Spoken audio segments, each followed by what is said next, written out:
함께하면 행복한 대산교회 주일 오후 예배 오신 여러분들을 진심으로 환영합니다. 여러분 혹시 2016년에 기록된 소설 참을 수 없는 존재의 가벼움이라는 책을 읽어보셨습니까? 참을 수 없는 존재의 가벼움, 이 책은 체코 출신의 소설가 밀란 쿤데라의 대표적인 작품입니다. 쿤데라는 소설을 덫이 되어버린 이 세계에서 인간의 삶이 의미하는 바가 무엇인지를 탐구하는 것이라고 정의합니다. 삶은 우연의 연속이고 인간은 매번 우연 앞에서 스스로를 결정을 내려야 한다고 주장합니다. 우리는 매일매일 반복되는 삶을 살아가는 것처럼 느껴지지만 따지고 보면 하루하루가 다릅니다. 문제는 인간은 한 번밖에 살지 못하기 때문에 한 번밖에 살지 못하는 세상, 즉 회귀가 없는 세계에 살고 있는 인간의 결정적인 특징이 있다면 살아본 경험이 없다라는 사실입니다. 살아본 경험이 없기에 어떠한 결정이 옳은지 확신할 수 없는 것입니다. 그럼에도 불구하고 우리는 매번 결정을 내려야 합니다. 이것이 바로 인간이 처한 실존의 딜레마라고 지적합니다. 쿤데라는 인간이 처한 이러한 상황에 대해서 덫이라는 은유적인 표현을 사용하고 있습니다. 참을 수 없는 존재의 가벼움에서 주인공 토마시를 통해 불확실성 속에서 결정을 내리고 살아갈 수밖에 없는 인간의 모습을 포착하고 있습니다. 쿤데라가 주장하는 것은 머뭇거리는 결정의 순간, 그리고 결정 후에 복잡한 감정이 바로 무의미라는 가벼움과 가치 있는 것을 찾으려는 무거움의 하모니라는 것입니다. 그러니까 가벼움과 무거움의 교차와 반복, 즉 우연과 필연의 모순적인 충동과 봉합이 빚어내는 아름다움이 삶이라는 것을 이야기하고 있습니다. 우리는 이 쿤데라의 소설을 가볍게 소설로만 생각하고 넘어갈 수만은 없을 것 같습니다. 여기에 있는 하진이나 이한식 집사님이나 우리 모두는 내일을 경험해 본 적이 없습니다. 그렇기에 우리는 하루하루를 한 치 앞을 볼 수 없이 살아갈 수밖에 없습니다. 우리 모두가 똑같이 불안하고 초조합니다. 왜냐하면 내일 일을 알 수 없기 때문입니다. 그러나 하진이와 이 집사님이 다른 것이 있다면 삶에서 나오는 경험이 다른 겁니다. 그 경험에서 나오는 확신이 다른 것입니다. 이한식 집사님이 하진이가 나름대로 또 우리 각자가 왜 문제가 없겠습니까? 그러나 이 집사님은 언제나 웃으십니다. 삶의 경험에서 자신의 결정에 대해서 확신이 있기 때문에 그 확신에서 나오는 웃음이 아니겠습니까? 그런데 우리 아이들을 바라보면 중간고사 하나에 자신의 인생이 다 걸린 것처럼 예민해집니다. 거친 생각과 불안한 눈빛과 그런 자신을 바라보는 시선에 아직까지는 자신의 결정에 대해 불안해합니다. 이것을 믿음의 시각으로 바라볼까요? 에베소서 2장 8절에서 너희는 그 은혜에 의하여 믿음으로 말미암아 구원을 받았으니 이것은 너희에게서 난 것이 아니요 하나님의 선물이라고 했습니다. 하나님께서 우리 각 사람에게 믿음을 선물로 주셨는데 그 믿음을 차별하여 주셨겠습니까? 그 구원에 대하여 주시는 믿음은 차별 없이 우리에게 선물로 주셨습니다. 그러나 우리 각자는 그 은혜에 대한 우리의 반응, 그 믿음의 확신이 다른 것입니다. 왜요? 경험에서 차이가 나는 것이죠. 우리의 삶으로 하나님을 경험하고 하나님의 섭리를 경험하며 살아가는 사람과 그 경험이 부족한 사람이 있을 수 있습니다. 분명히 하나님의 은혜로 살아가지만 삶의 모습은 다를 수도 있습니다. 오늘 본문은 하나님의 작정과 섭리에 대하여 믿음으로 반응하는 보아스의 모습과 무언가 오늘 본문 속에서 오늘 본문 2장 1절에서 7절 사이에서만 보겠습니다. 속에서 무정가 부족해 보이고 어설퍼 보이는 이 사람이 믿음이 있는 사람인가 하는 의문이 드는 룻의 모습을 비교하면서 우연과 필연성 사이에서 하나님께서 어떻게 역사하시는지를 살펴보도록 하겠습니다. 1장에서 보니 나오미의 가정에 대한 고난에 관한 이야기를 기록하고 있습니다. 사사들이 치리하던 때에 그 땅에 흉년이 들었다고 이야기하고 있습니다. 이 말이 무슨 말인가요? 하나님의 말씀이 반복적으로 거부되고 있을 그때에 경제적인 어려움이 있었다라는 것입니다. 이러한 고난을 접하게 되면 엘리멜렉, 즉 나오미 가정은 선택의 기로에 서 있는 것입니다. 사실 곰곰이 생각해 보면 흉년이 드는 것을 두고 무슨 선택을 할 수 있겠습니까? 여기서 중요한 것은 흉년이 들었다라는 것이 중요한 것이 아니라 그 고난 가운데 우리가 무엇을 선택하는가에 대해서 중점적으로 살펴보고자 합니다.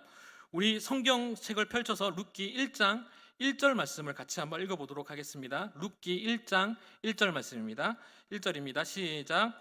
사사들이 치리하던 때 그의 아내와 두 아들을 데리고 모압 지방에 가서 고르하였는데, 아멘. 엘리멜렉이 아내와 두 아들을 데리고 모압 지방으로 가서 고려하였다고 기록하고 있습니다. 여러분 머릿속에 한번 지도를 한번 살짝 그려보고 말씀을 살펴봤으면 좋겠습니다. 하나님의 약속의 땅이던 가나안 땅 유대 베들레헴의 흉년이라는 고난을 경험하게 됩니다. 그 고난을 보고 엘리멜렉은 선택하게 되죠. 그는 그 가나안 땅 동편에 있는 모압 지방으로 갔습니다. 여기서 잠깐 아담과 하와의 이야기를 해볼까요? 에덴에 있다가 선악을 알게 하는 나무를 먹었습니다. 선악을 알게 하는 나무가 존재하는 것이 문제가 아니라 그것을 먹을 수 있는 자유, 먹지 않을 수 있는 자유가 있었는데, 이것을 선택할 수 있는 자유가 있었는데, 그것을 먹음으로써 하나님의 말씀에 불순종함으로써 에덴 동편으로 쫓겨나게 되지요. 우리는 다시는 에덴 동산에 아직까지 들어갈 수가 없습니다. 다시 본문으로 돌아와서 애굽의 노예 생활을 하던 이스라엘 백성들을 구원하시고 약속의 땅 동편 모압 지방에서 가나안 땅에 들어갈 때 말씀을 주시고 그 말씀을 순종하지 못하였을 때 다시 한번 선택할 수 있는 기회를 주셨습니다. 신명기 11장 13절에서 18절 말씀인데요, 제가 한번 읽어드리겠습니다. 내가 오늘 너희에게 명하는 내 명령을 너희가 만일 청종하고 너희 하나님 여호와를 사랑하여 마음을 다하고 뜻을 다하여 섬기면 여호와께서 너희 땅에 이른 비 늦은 비를 적당한 때에 내리시리니 너희가 곡식과 포도주와 기름을 얻을 것이요 또 가축을 위하여 들에 풀이 나게 하시리니 내가 먹고 배부를 것임이라. 너희는 스스로 상가라. 두렵건대 마음에 미혹하여 돌이켜 다른 신들을 섬기며 그것들에게 절함으로 여호와께서 너희에게 진노하사 하늘을 닫아 비를 내리지 아니하여 땅에 소산을 나지 않게 하심으로 너희가 여호와께서 주신 아름다운 땅에서 속히 멸망할까 하노라. 이러므로 너희는 나의 이 말을 너희 마음과 뜻에 두고 그것을 너희 손목에 메어 기호를 삼고 미간에 붙여 표를 삼아 매일 기도하게 하셨습니다. 세상의 모든 것이 하나님의 징계라고 예단할 수는 없을 것 같습니다. 그러나 어떠한 예상할 수 없는 고난이 우리 삶 가운데 직면하게 된다면 우리는 스스로를 돌아볼 수 있어야 합니다. 우리는 매일매일 반복되어 살아가는 이 우연과 같은 순간 속에서도 우리를 인도하시는 하나님을 바라볼 수 있기를 소망합니다. 이태원에서 일어난 그 사건, 예상할 수 있었다면 우리는 예방할 수 있었겠지요. 우리는 한순간도 예상할 수 없으니 사고가 나는 것입니다. 엘리멜렉은 나름대로 이유가 있었습니다. 흉년이라는 이 고난이라는 상황을 예상할 수 있었다면 나름대로의 예방을 할 수 있었겠죠. 그러니 가족들을 데리고 모압 지방으로 그들은 살고자 간 거였지만 그들 나름대로의 이유는 적절하지 않아 보입니다. 그런데 엘리멜렉이 신명기의 말씀을 손목에 메고 미간에 붙이고 매일매일 기도했더라면 회개가 나오지 않았겠습니까? 우리는 이태원의 상황을 보고 엘리멜렉과 같은 실수를 반복하지 않기를 소망합니다. 아이고 저것들이 마귀들을 숭배하다가 갔구나 이렇게 생각하는 것이 아니라 이 고난과 같은 상황 속에서 우리는 말씀 앞에 우리의 모습을 다시 돌아보아야 합니다. 말씀 앞에서 세상의 문화를 선도하지 못한 우리의 모습을 돌아볼 수 있어야 합니다. 우리는 안타까운 마음으로 세상의 청년들이 하나님을 알아갈 수 있도록 기도해야 합니다. 보이는 것이 전부이고 경험한 것을 믿고 살아가는 세대 앞에서 하나님의 섭리를 바라볼 수 있는 우리가 기도해야 합니다. 그런데 손목에 띠를 메고 미간에 말씀을 붙이고 매일매일 기도해야 하는 교회가 세상을 보고 비난한다면 하나님의 진노를 우리가 어찌 감당할 수 있겠습니까? 여튼간에 엘리멜렉은 죽습니다. 그 아들마저 죽습니다. 고대 근동 사회에서 갑으로 살아간다라는 것은 불가능하다고 보시면 될 것 같습니다. 그런데 그들이 인간답게 살아갈 수 있는 유일한 방법은 율법의 제도권 안으로 들어와서 살아가는 것인데, 이것이 고엘 제도입니다. 고엘 제도가 무엇이냐면, 고대 근동 사회에서 남편을 잃으면 갑으로 살아갈 수 없기에 그 가정의 기업을 친족 중에 한 사람이 책임져 주는 것이고, 그를 아내로 삼도록 하여 계대 결혼을 하게 해서 평생을 책임져 주는 제도입니다. 그렇다면 나오미 가정이 살 길은 율법의 제도권 안으로 들어오는 것입니다. 우연히 유다 지방에서 하나님께서 음식을 주셨다는 소문을 듣고 유다로 가는 길에 나오미가 두 며느리들에게 이제는 너희들도 갈 길을 가라고 말을 합니다. 사실 룻은요, 모압 여자였습니다. 이방 여자였어요. 어찌 보면 모압 지방에 남는 것이 더 현명하다고 판단할 수 있습니다. 룻은 여기서 선택을 해야만 합니다. 자신의 길을 찾기 위해서 가느냐 아니면 남느냐. 오늘 본문에서만 본다면 룻이 어찌 그 믿음이 있어 보이거나 하나님을 바라보기에 남았다라고 보이지는 않는 것처럼 보입니다. 적어도 룻은 자신을 며느리로 삼아준 나오미에게 충성을 다하기로 선택을 합니다. 그러면서 오늘 본문에서 들어오면서 뜬금없이 보아스가 엘리멜렉의 친족이라는 사실을 이야기하고 있습니다. 무언가 이야기의 흐름이 생뚱맞습니다. 이야기를 자연스럽게 되려면 1절의 말씀이 3절 후반부에 붙는 게 맞는 것 같습니다. 나오미가 며느리들을 불러 이렇게 말을 하겠죠. 에미야, 지금껏 고생이 참 많았다. 지금까지 이렇게 사는 것도 참 힘들었을 텐데 이제 니들 살 길 살거라. 우리가 사실 남인데 내가 어찌 너희들을 붙잡고 있겠니? 가거라. 나는 이제 유대 땅으로 갈 테니 우리는 여기서 이제 심하게 하자라고 이야기했을 때 룻이 대답하죠. 아닙니다, 어머니. 제가 여기 시집 올 때에는 제가 잘 모르지만 하나님의 뜻이 있지 않았겠습니까? 어머니의 백성이 내 백성이 되고 어머니의 하나님이 내 하나님이 된다 아닙니까? 우리는 이제 한 가족 아닙니까? 제가 어머니 평생 모시고 살 테니까 걱정 마시죠. 이렇게 이야기하고 1절을 건너뛰고, 어머니, 그런데 우리가 먹을 게 떨어졌습니다. 제가 저기 가서 밭에 먹을 것을 이삭을 좀 주워 올 테니까 잠깐만 기다리세요. 그리고 아이고 내 딸아 고맙다, 잘 다녀오거라. 그렇게 밭에 갔더니 우연히 보아스의 밭에 이르게 되었고, 보아스를 알고 봤더니 엘리멜렉의 친족이라는 설명을 하는 것이 자연스러운 설명일 것입니다. 그런데 1절에서 뜬금없이 보아스를 소개하고 있는 이유는 지금 이 책을 읽고 있는 독자들에게 룻과 보아스의 우연한 만남 사이에는 하나님의 보이지 않는 손이 있다는 것을 복선적으로 암시적으로 이야기하고 있는 것입니다. 우리의 삶이 매일매일 반복되고 하루하루가 혼자 결정하고 우연의 반복으로 보이고 느껴질지라도 하나님은 은연중에 일하고 계시다는 것을 이야기하고 있는 것입니다. 우리가 여기 존재하는 이유는 하나님께서 세상을 창조하셨기 때문입니다.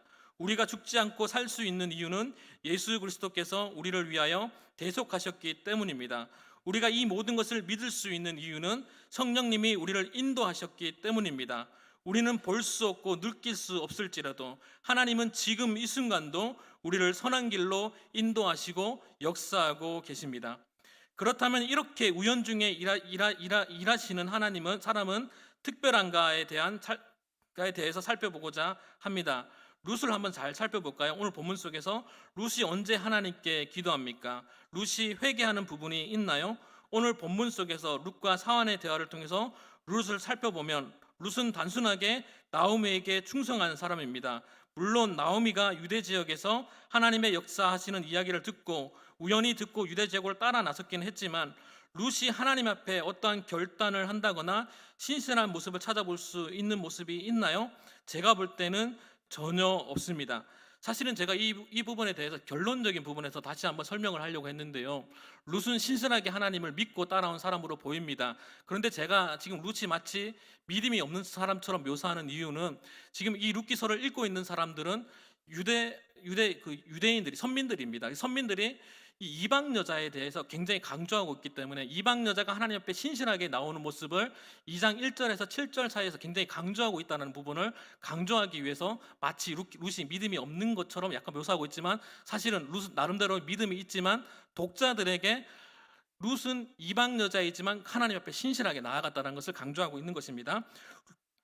룻은 이방 여자이지만 시어머니의 극진히 모시는 사람이었어요. 최소한 그는 자신은 이방인이고 모함 여자였지만 율법에 대해서 부정하지 않고 예의를 갖춘 사람이고 자신의 직분을 감당하기 위해 노력한 사람입니다. 반면 보아스는 어떠한 사람입니까? 하나님 앞에 신실한 사람, 자신의 밭에 이삭을 줍는 비천한 사람을 무시하지 않고 예의를 갖추고 룻의 흑심을 품거나 저걸 어떻게 한번 노예로 삼아볼까 생각하지 않았다라는 것입니다. 죄송한 이야기지만 당시 과부들은 제도권 안에 속하지 않았기 때문에 보호받지 못했으므로 보아스가 맘만 먹으면 겁탈할 수도 있었을 것입니다. 그러나 보아스는 하나님 앞에 신실한 자였습니다. 하나님 사랑과 이웃 사랑을 실천한 사람입니다. 룻과 보아스가 우연한 만남을 통해서 나오미의 가정의 문제가 해결되어 가는 첫 번째 단추가 오늘 본문에서 다루어지고 있습니다. 룻기서가 기록된 시기는 다윗이 통치가 시작된 때라고 보는 학자들이 많이 있습니다. 룻기의 시대적 배경은 사사 시대와 사무엘상의 중간에서 하나님의 섭리가 보이지 않는 영적인 암흑기와 같은 시대입니다. 룻은 적어도 보이지 않는 자신을 창조하신 하나님 앞에 충성된 사람이라고 이야기하고 있지 않지만 적어도 눈에 보이는 부모님 앞에는 충성된 자라고 이방인이며 모함 여자였지만 율법 앞에 예의를 갖춘 사람입니다. 룻은 보이지 않는 하나님 앞에서 자신에게 주어진 삶을 최선을 다하여 살았고 고난 앞에 좌절하는 것이 아니라 자신에게 주어진 환경에서 할 수 있는 최선의 선택을 하고 노력한 사람입니다. 그러다 보니 우연의 선택 가운데서도 하나님의 섭리가 보이지 않는 손이 룻을 필연적으로 만나야 하는 하나님 앞에 신실한 보아스를 만나게 해 주신 것입니다. 지금 당장 하나님의 뜻이 보이지 않는다 할지라도 우리에게 주어진 율법이 지금은 이 말씀이 우리의 자신에 대하여 최선을 다하여 예의를 갖추어야 합니다. 다윗의 통치가 막 시작되던 그때 다윗이 왜소하고 얼마나 어설퍼 보였겠습니까? 그때 사람들에게 하나님의 섭리가 보이지 않던 시절에 룻에게 보이지 않는 그 하나님의 섭리가 우연 중에 보아스를 만나게 하셨더라. 룻을 바라보니 그의 모습은 어설프고 무언가 완전해 보이지 않을지라도 자신에게 주어진 삶을 최선을 다하여 살았더니 우연 중에 보아스를 만나게 해주신 하나님께서 우리에게 주신 다윗을 통해 역사하실 일들을 기대하자고 격려의 메시지를 보내고 있는 것입니다. 세상에는 완벽한 사람이 있을 수 있겠습니까? 우리는 하루하루를 살아갈 때 매일매일 반복되는 인생을 살아가는 것 같지만 지금 당장 이 순간도 우리는 처음을 경험하고 있습니다. 지금 지나가는 이 순간에 의미하는 것은 우연과 같은 우리의 순간순간이 하나님의 장중에 있다라는 것입니다. 우리는 지금 이 순간도 선택을 해야 합니다.